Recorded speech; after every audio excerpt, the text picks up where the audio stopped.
आज हम thermal equilibrium के बारे में पढ़ेंगे।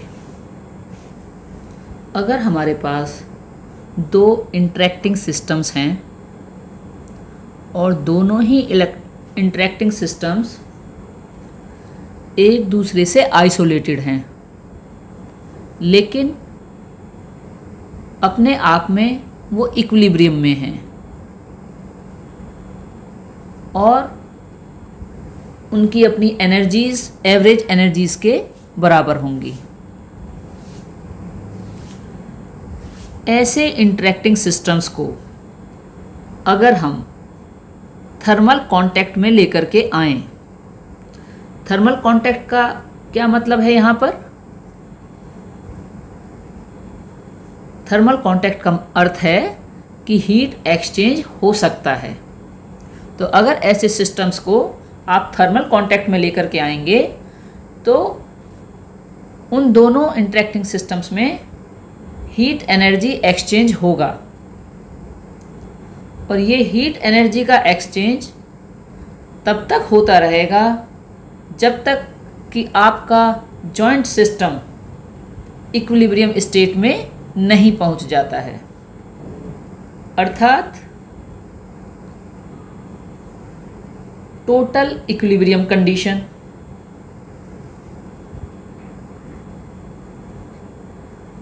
तो उनकी फाइनल एनर्जीज, और या हमें कहना चाहिए कि इक्विलिब्रियम कंडीशन में पहुंचने के बाद में जो उनकी फाइनल एवरेज एनर्जीज होंगी वो स्पेसिफिक एनर्जी के बराबर हो जाएंगी। और स्पेसिफिक एनर्जी की वैल्यू वो होती है जहाँ पर प्रोबेबिलिटी मैक्सिमम होती है, और ये कब होता है? ये होता है इक्विलिब्रियम कंडीशन में।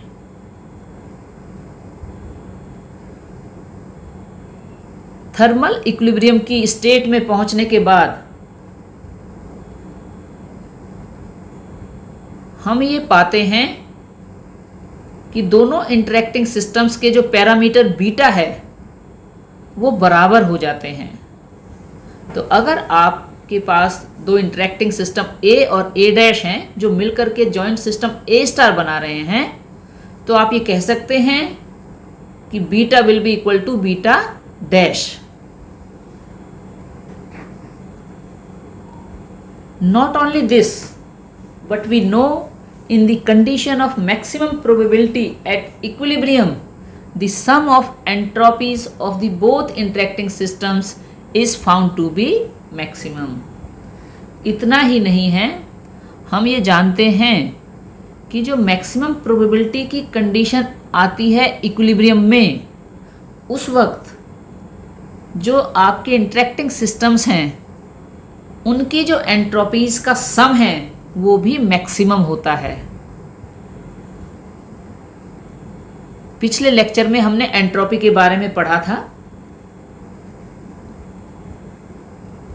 तो अब हम यहां पर देखते हैं कि दोनों सिस्टम्स की एंट्रोपीज इंटरेक्शन के बाद ग्रेटर देन इक्वल टू होती हैं sum of entropies before interaction.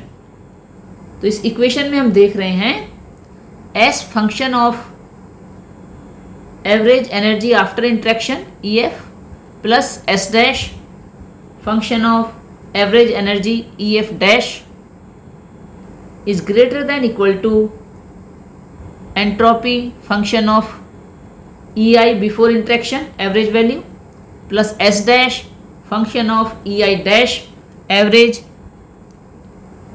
so before interaction, or you can write it as entropy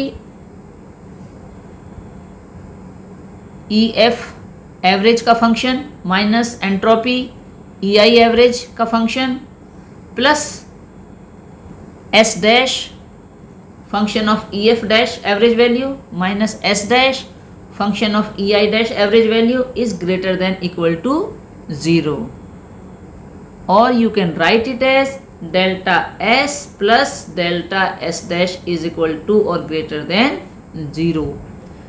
delta S बताता है change in entropy of interacting system A और delta S dash बताता है change in entropy of interacting system A dash.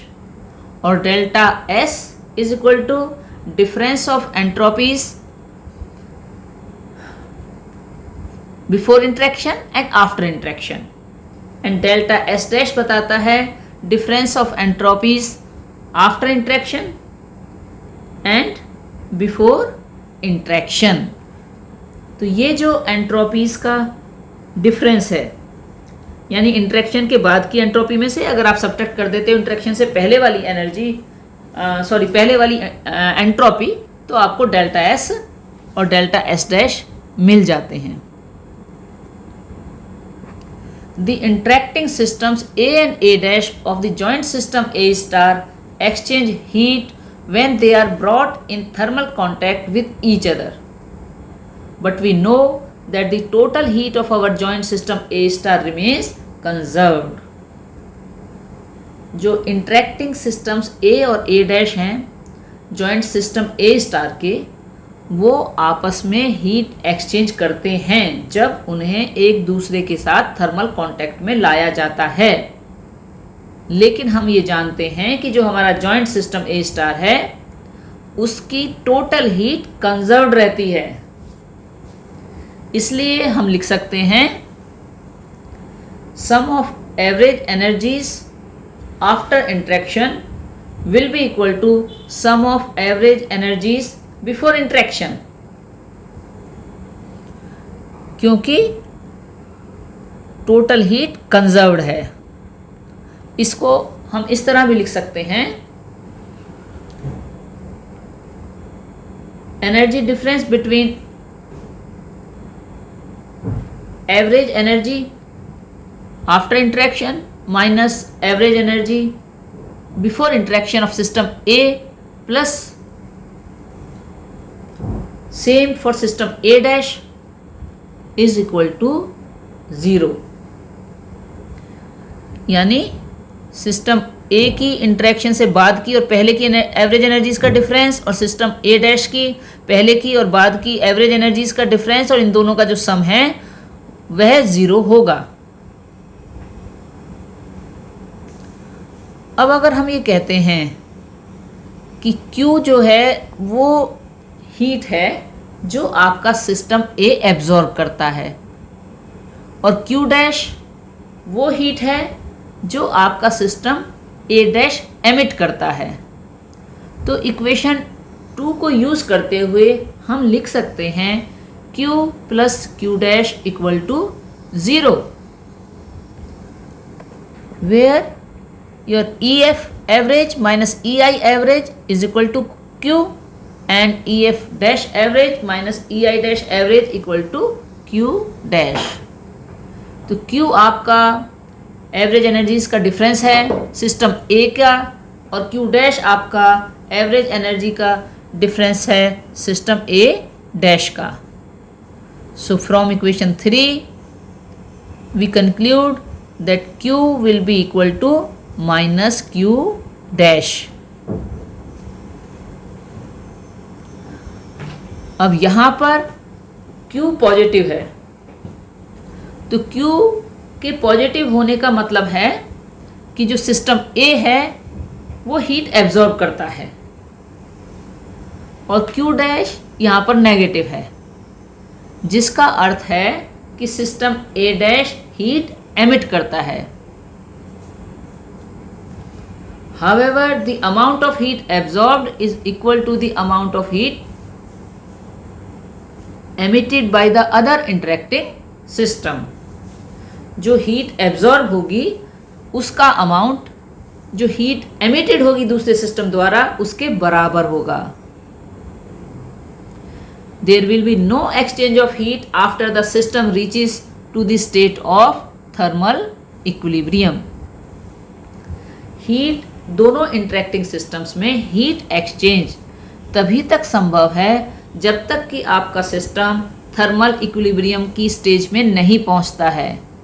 जैसे ही आपका system thermal equilibrium की stage में पहुंच जाता है तो जो इंटरेक्टिंग सिस्टम्स हैं उनमें हीट एक्सचेंज बंद हो जाता है। तो आज हमने इसमें देखा कि हमारे जो सिस्टम्स हैं, इंटरेक्टिंग सिस्टम्स ए और ए डैश, जो कि जॉइंट सिस्टम ए स्टार के पार्ट हैं, वो किस तरह से थर्मल इक्विलिब्रियम कंडीशन में पहुंचते हैं।